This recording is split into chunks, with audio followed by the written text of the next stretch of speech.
लगभग 76% लोगों में विटामिन डी की डेफिशिएंसी पाई जाती है और जब ये विटामिन डी कम हो जाता है तो आसानी से थकावट लगना, कमजोरी लगना, हड्डियों में या मसल्स में पेन लगना, फ्रैक्चर की रिस्क बढ़ना, ऐसी कई तकलीफें होती है।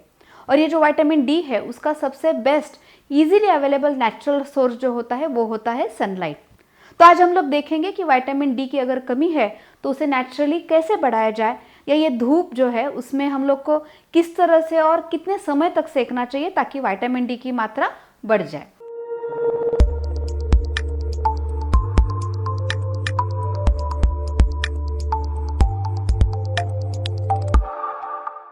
विटामिन डी एक फैट सोलुबल विटामिन है और हमारे बॉडी के कई रिएक्शंस के लिए, स्पेसिफिकली बोन और मसल की स्ट्रेंथनिंग के लिए, ग्रोथ के लिए उसका बहुत इंपॉर्टेंट रोल है। और ये जो विटामिन डी है हमें नेचुरली ये जो है वो सनलाइट से मिलता है। सूरज से निकलने वाली जो किरणें होती है उसमें भी स्पेसिफिकली अल्ट्रावायलेट बी नाम की जो रेज होती है उससे विटामिन डी बढ़ने में मैक्सिमम फायदा होता है। हमारी जो स्किन है उसके नीचे फैट की एक चर्बी की अलग सी परत होती है और वो फैट में एक केमिकल होता है, उसका नाम होता है 7 हाइड्रोक्सी कोलेस्ट्रॉल। तो ये जब ये 7 हाइड्रोक्सी कोलेस्ट्रॉल और ये जो सूरज के अल्ट्रावायलेट बी की किरणें हैं वो जब एक दूसरे के साथ रिएक्ट करती है तो उसके बाद एक केमिकल रिएक्शन होता है और उसके बाद जो केमिकल एंड प्रोडक्ट बनता है वो होता है कोलेकैल्सिफेरॉल। फिर ये जो कोलेकैल्सिफेरॉल है वो फिर लीवर में जाता है, वहाँ पे फिर मॉडिफाई होता है, फिर वहाँ से वो किडनी में जाता है, फिर वो मॉडिफिकेशन के थ्रू जाता है और एंड में जो बनता है वो प्रोडक्ट होता है विटामिन डी। यानी विटामिन डी अच्छी मात्रा में बनने के लिए हमें दो चीज़ों की ज़रूरत होती है, एक है अल्ट्रावायलेट बी रेज और वो दूसरा होता है उसका स्किन के साथ एक्सपोजर। तो मैं आगे बताने वाली हूँ कि ये जो धूप है वो हमें कौन से समय सीखनी चाहिए, कितनी देर तक सीखनी चाहिए और उसका सही तरीका क्या है। लेकिन आगे बढ़ने से पहले मैं हूँ doctor Sushma Jadhav, consulting physician, और ये जो हमारा चैनल है जिसका नाम है हेल्थ सेवी, जिसके थ्रू हम लोग हर हफ्ते एक बहुत ही इंटरेस्टिंग टॉपिक पे बहुत सिंपल लैंग्वेज में साइंटिफिक इन्फॉर्मेशन आपके लिए लेके आते हैं। तो ये जो इन्फॉर्मेशन है वो बाकी लोगों तक ज़रूर पहुंचाइए। वीडियोज़ है उन्हें लाइक कीजिए, शेयर कीजिए।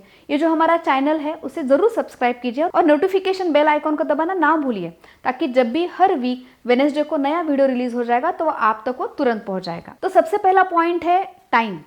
ये जो अल्ट्रावायलेट बी रेज है वो सबसे ज़्यादा दिन में दोपहर के समय पे ज़मीन पे ज़्यादा आती है। यानी वो जो टाइम होता है लगभग मॉर्निंग में 11-12 से लेके शाम के 4 बजे तक।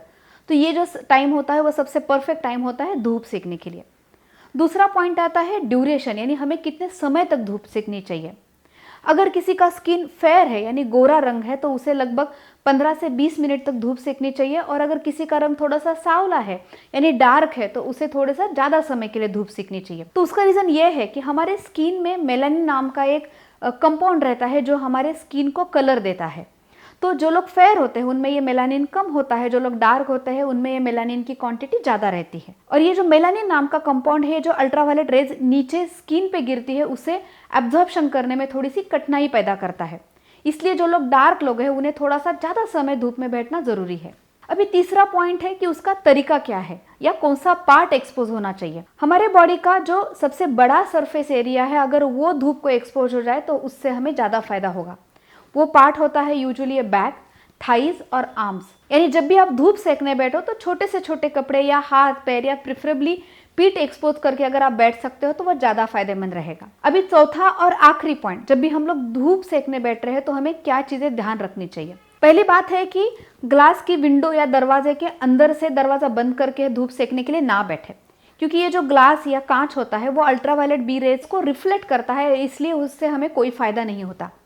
और अगर हमें घर के अंदर से धूप सेकना है, कोई खाली या खुली जगह नहीं है, तो ये जो छोटी सी पतली नेट लगती है उससे भी काफ़ी अच्छी मात्रा में अल्ट्रावायलेट रेज घर के अंदर आ सकते हैं। दूसरा पॉइंट है जब भी आप धूप सेकने बैठ जाओ तो स्ट्रिक्टली उस पार्ट पे कोई भी सनस्क्रीन लोशन नहीं लगाना है। तीसरा पॉइंट, प्रिफरेबली आपका चेहरा जो है वो धूप से दूसरी या अपोजिट डायरेक्शन में होना चाहिए ताकि जो चेहरा है वो स्पेसिफिकली बहुत सन टैन ना हो जाए या काला ना पड़ जाए। चौथी बात है, बहुत लंबे समय तक आपको धूप सेकने नहीं बैठना है क्योंकि उसकी वजह से स्किन बर्न होने के भी चांसेस बहुत ज़्यादा रहते हैं। और आखिरी पॉइंट, जब भी आप धूप सेकने बैठो तो मेक श्योर करो कि आप अच्छे से हाइड्रेटेड हो, क्योंकि बहुत लंबे समय तक और डे टू डे बेसिस पे अगर आप धूप सेक रहे हो तो डिहाइड्रेशन होने के भी चांसेस होते हैं। तो आज जो मैंने आपको टिप्स बताए हैं वो ज़रूर यूटिलाइज कीजिए और नेचुरली अपना विटामिन डी लेवल मेंटेन रखने की या बढ़ाने की कोशिश कीजिए। कुछ लोगों में ये सब करने के बावजूद भी उनका डिमांड और सप्लाई इम्बैलेंस हो जाता है और उनमें विटामिन डी की कमी हो जाती है। और अगर वैसे होता है तो आपको आपके डॉक्टर से सलाह करके, उनसे कंसल्ट करके विटामिन डी के सप्लीमेंट्स जरूर लेने चाहिए। हम लोग अगले हफ्ते फिर मिलेंगे। Take care.